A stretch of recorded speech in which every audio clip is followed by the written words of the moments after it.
స్నేహితులారా, ముందుగా దేశభక్తుడు, శాస్త్రవేత్త, మాజీ దేశాధ్యక్షుడు డాక్టర్ అబ్దుల్ కలాం దేశ ప్రజలందరికీ రాసిన ఉత్తరాన్ని చూద్దాం. భారతీయులందరికీ ఇక్కడ మీడియా ఎందుకు వ్యతిరేక దృక్పథంతో ఉంది? మనం మన శక్తి సామర్థ్యాలను, సాధించిన ఘనతలను చెప్పుకోవడానికి ఎందుకు ఇబ్బంది పడుతున్నాం? మనల్ని మనం గుర్తుంచుకోవడంలో సమస్య ఏమిటి? పాల ఉత్పత్తిలో హెచ్చు సంఖ్యలో ఉపగ్రహాలను అంతరిక్షంలో పంపించడంలో మొదటి స్థానం మనదే. ధాన్యం పండించడంలో రెండో చోటు మనదే. గ్రామాన్ని స్వయం పోషకంగా మార్చిన తెలివితేటలు మనవే. అందుకు మనకు అన్ని వనరులు ఉన్నాయి.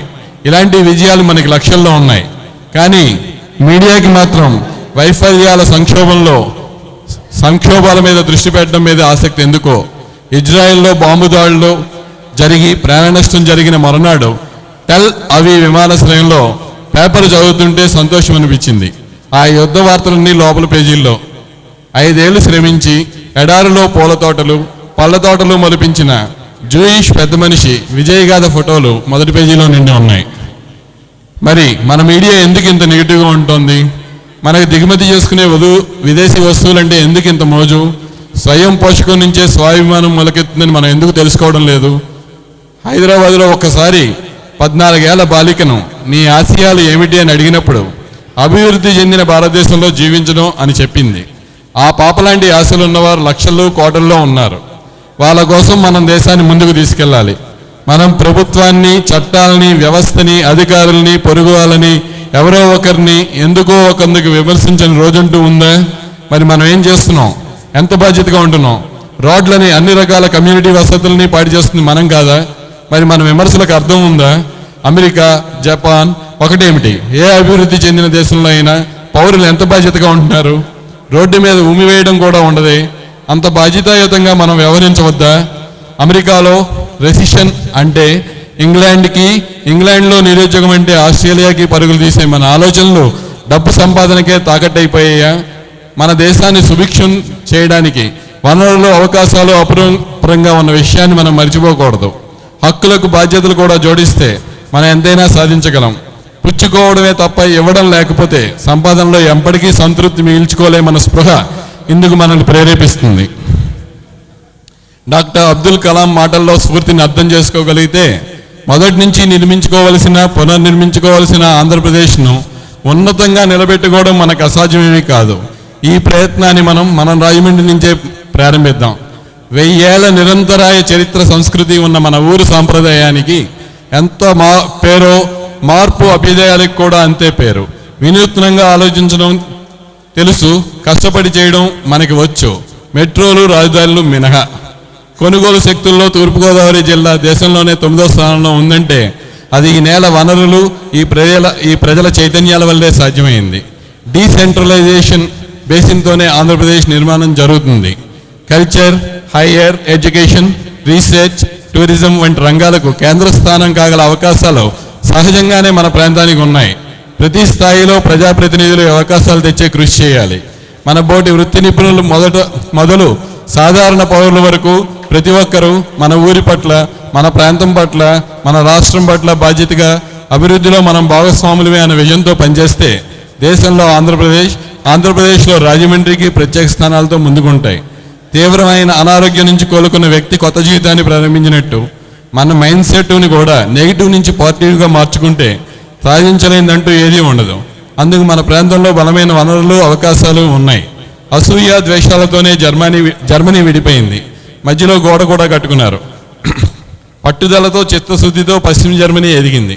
అలాంటి పాజిటివ్ దృక్పథాన్ని చూసిన తూర్పు జర్మనీ వాసులు గోడలు బద్దలు కొట్టుకుని ఐక్య జర్మనీగా మారిపోయారు. మనకి అంతకంటే పొటెన్షియల్ ఉంది. అన్నీ పక్కన పెట్టి ఎవరి పని వాళ్ళు పాజిటివ్గా ప్రారంభిద్దాం. అది మన రాజమండ్రి నుంచే మొదలు పెడదాం. ముందుగా ఈ భావనను ప్రతి ఒక్కరిలో నింపే పని చేద్దాం. ఈ ఆలోచనలు మరొకరికి ఇచ్చి వారి చదివాకి ఇంకొకరికి ఇచ్చేలా పాజిటివ్ భావాల మనోహరాన్ని నిర్మిద్దాం. ఇట్లు మీ డాక్టర్ గన్ని భాస్కర్ రావు గారు. Thank you. ఆ వాక్యాల్ని ఆయన అక్షర రూపాన్ని వాక్య రూపంలో చెప్పారు. ఎందుకంటే రాజమండ్రి చరిత్ర చాలామంది యంగ్స్టర్స్కి కొంత తెలుసేమో కొంత తెలియదేమో, కానీ రాజమండ్రి విశిష్టమైన ప్రదేశం. 1000 years back Rajahmundry become a municipality నగరం. వారణాసి, పాట్నా, రాజమండ్రి కంట్రీలో 3 నగరాలు. 1000 years బ్యాక్. ఎంతమంది తెలుసో తెలీదో కానీ అంత విశిష్టమైన ప్లేసు. తర్వాత మన మెడికల్ ప్రాక్టీస్ కూడా చాలా విశిష్టంగా చాలా నుంచి అవుతుంది. ఫ్యూచర్లో కూడా చాలా విశిష్టంగా చేయాలని మనం మామూలుగా పేషెంట్ కావలిస్తే మన పక్కన డాక్టర్ మనం గుర్తించుకోకుండా మనం హైదరాబాద్ రాస్తాం. హైదరాబాద్ డాక్టర్ మన అందరూ ఒకటే క్వాలిఫికేషన్. కర్మగాలు అక్కడ ఉన్నారా, కర్మగాలు మన ఇక్కడ ఉన్నాం తప్ప క్వాలిఫికేషన్లో తేడా లేదు. అండ్ మనం we're doing a better job. లేకుండా ఒక కోట్ వేసుకుని అండ్ హలో రమ్మని చెప్పి మాట్లాడట్లేదు, మనం టై కట్టుకోవట్లా, ఆర్డినరీ డ్రెస్ వేసుకుని మన పేషెంట్ పిలుస్తున్నాం. అందువల్ల మనం డాక్టర్లను గౌరవించుకుంటే, మన పక్క ప్రాక్టీస్ని, మన స్పెషలిస్ట్ని గౌరవించుకుంటే, మన సూపర్ స్పెషల్ని గౌరవించుకుంటే డెఫినెట్గా మన ప్లేస్ని మనం డెవలప్ చేసుకోవచ్చు. మన తెలియని పేషెంట్ని, మనకు కుదరని పేషెంట్ని మన హైదరాబాద్ అంటాం. ఈరోజు హైదరాబాద్ అన్నది సెపరేట్ ప్లేస్, మన రాష్ట్రం కానే కాదు. అందువల్ల మన ప్లేస్ మనం డెవలప్ చేసుకుంటే ఫ్యూచర్ ఉంటుంది తప్ప మనకు కుదరని వైద్యాన్ని మన పక్క డాక్టర్ రిఫర్ చేయండి, పక్క డాక్టర్ అవన వైద్యాన్ని ఇంకో హాస్పిటల్ రిఫర్ చేయండి తప్ప ఈ పేషెంట్ని ఇంకో ఊరు పంపించేసి మనం చేద్దామని మాత్రం అనుకోవద్దు. నేను ఇప్పటివరకు ఎప్పుడు చేయలేదు. కష్టమైన నష్టమైనా సరే పేషెంట్ బతికినా అంటే విద్య డెత్లో ఉన్నా సరే నేను సాయశక్తిలో కృషి చేశాను. And I love my profession, I did my profession. And July 1ని మెడికల్ కాలేజ్ డాక్టర్స్ డే నాడు ఫస్ట్ ఈ got about the medical college permission 2003. ఆ రోజు కావాలని డాక్టర్స్ డే నాడు పర్మిషన్ తీసుకొచ్చాం. ఈరోజు అదే డాక్టర్స్ డే నాడు మనకి 200 సీట్స్ వచ్చినాయి. రాజమండ్రి అండ్ ఫెసిలిటీస్ వైజా కానీ, ఎక్విప్మెంట్ వైజా కానీ, డాక్టర్ స్పెషలిస్ట్ వైజా కానీ, ఎడ్యుకేషన్ వైజా కానీ, we're no more inferior to anybody. And I request all the people, do your job morning to evening, that's all. No politics, no caste, nothing. మీ ఎప్పుడు కూడా caste గురించి చూడలేదు, ఎప్పుడు కూడా పాలిటిక్స్ చూడలేదు.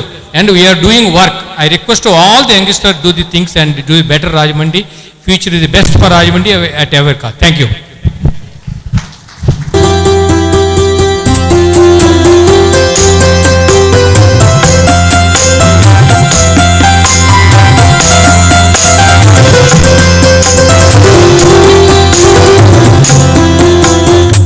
Dr. Seshan to Berlin, the fire officer.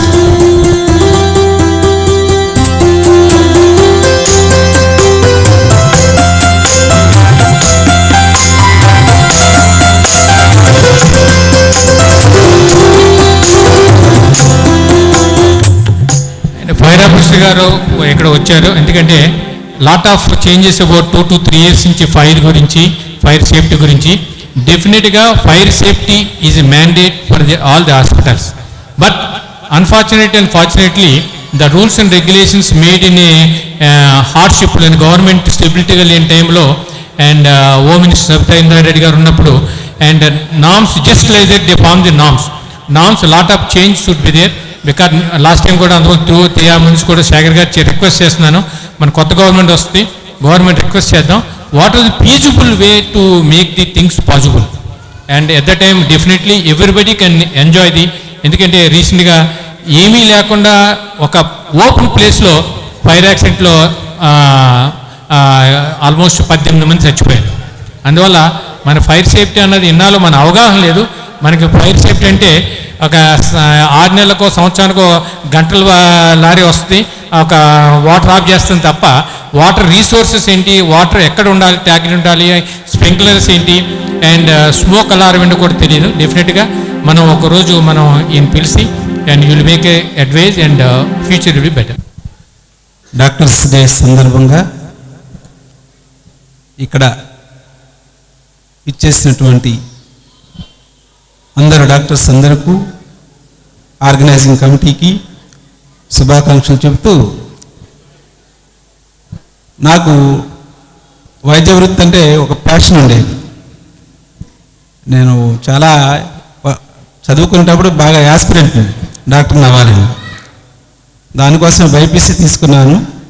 But God's plan డిఫరెంట్గా ఉండటం వల్ల ఇలా ఫైర్ ఆఫీసర్గా వస్తూ మీ ముందు ఇలా నిలబడే అవకాశం కలిగినందుకు చాలా సంతోషం అనిపిస్తుంది. మరి కనిపించిన దేవుడికి నాకు ఆ జబ్బు నయం అవ్వాలి, ఈ జబ్బు నయం అవ్వాలి అని మొక్కుకుంటారు జనం అందరూ. బట్ వారికి ప్రత్యక్షంగానే మరి యొక్క వారి వ్యాధిని, ఆ జబ్బును తీసివేస్తున్నటువంటి ప్రత్యక్ష దైవమైనటువంటి మరి డాక్టర్స్ని ఈ సమాజంలో ఎప్పటికీ ఈ యొక్క సృష్టి ఉన్నంత వరకు కూడా మరి ఆ డాక్టర్స్ యొక్క ఔన్నత్యం అనేది అలాగే ఉంటుంది. నాకు చాలా అందరూ ఫ్రెండ్సే డాక్టర్స్ చాలామంది. వారితో ఎప్పుడైనా ఫోన్ మాట్లాడితే విత్ ఇన్ 1 minute నేను కట్ చేస్తాను. ఎందుకంటే వారి యొక్క సమయం అనేది అంత వాల్యుబుల్ కాబట్టి. సో ఈ సందర్భంగా మరి ఈ విధమైన వాతావరణాన్ని మీ అందరూ ఒక చోటగా చేరి జరుపుకోవడం చాలా సంతోషం. మరి సార్ చెప్పినట్టుగా ఫైర్ సేఫ్టీ విషయానికి వస్తే అది అన్ఫార్చునేట్, అది కొంచెం గవర్నమెంట్ నుంచి ఆ అమెండ్మెంట్ తీసుకురావాల్సిన అవసరం ఉంది. మరి ఆ యొక్క ప్రయత్నం అనేది రాజమండ్రి నుంచే మొదలు పెడితే సార్ ఆధ్వర్యం తప్పనిసరిగా జరుగుతుందని కూడా నేను అనుకుంటున్నాను. ఎందుకంటే ఆ యొక్క మరి ఇనిషియేషన్ అనేది ఉండాలి. సార్ డెఫినెట్లీ చేస్తారు. ఎందుకంటే మరి ఆయన ఆషామాషి వ్యక్తి కాదు కాబట్టి మీ అందరి సపోర్ట్తో ఈ విషయంలో సార్కి ఎటువంటి చిన్నపాటి ఇది కావాలన్నా నేను ముందుంటాను. ఎందుకంటే I am the first person. నేనే చాలా ఎక్కువగా బాధపడుతూ ఉంటాను. ఇంత అసంబద్ధమైనటువంటి ఈ సేఫ్టీ సిస్టమ్ ఉండాలి, బట్ ప్రాక్టికాలిటీ ఉండాలి దాంట్లో కూడా అనే విషయంలో నేను ముందుంటాను. ఈ విషయంలో మరి ఫైర్ సర్వీస్ పరంగా బ్యాడ్ ఏంటంటే వీఆర్ బికమింగ్ ఎనిమీస్. యాక్చువల్లీ పర్సన్స్గా మేము ఆ యొక్క జీవోస్ని, ఆ యొక్క ఆర్డర్స్ని ఫాలో అయ్యే విధానంలో చాలామంది నాట్ ఓన్లీ డాక్టర్స్ మిగతా వాటికి కూడా వ్యతిరేక భావన వస్తూ ఉంది. బట్ బ్యాడ్ లక్ అది. బట్ ఈ సందర్భంగానైనా ఒకసారి తప్పనిసరిగా ఒక మీటింగ్ ఏర్పాటు చేసి వాట్ ఆర్ ద ప్రాబ్లమ్స్ అనేవి ఫైండ్ అవుట్ చేసి వాటిని రిప్రజెంటేషన్ రూపంలో సారు మరి మినిస్టర్స్ ద్వారా ఒకసారి మన డీజీతో డిస్కస్ చేస్తే ఇట్స్ నాట్ ఏ సబ్జెక్ట్. ఎందుకంటే డీజీ చాలా పాజిటివ్ వ్యక్తిత్వం అయినది సాంబశివరావు గారు. డెఫినెట్లీ మనకి అది మంచి జరుగుతుందని కోరుకుంటూ thank you very much. Thank you sir. Thank you Shekhar గారు.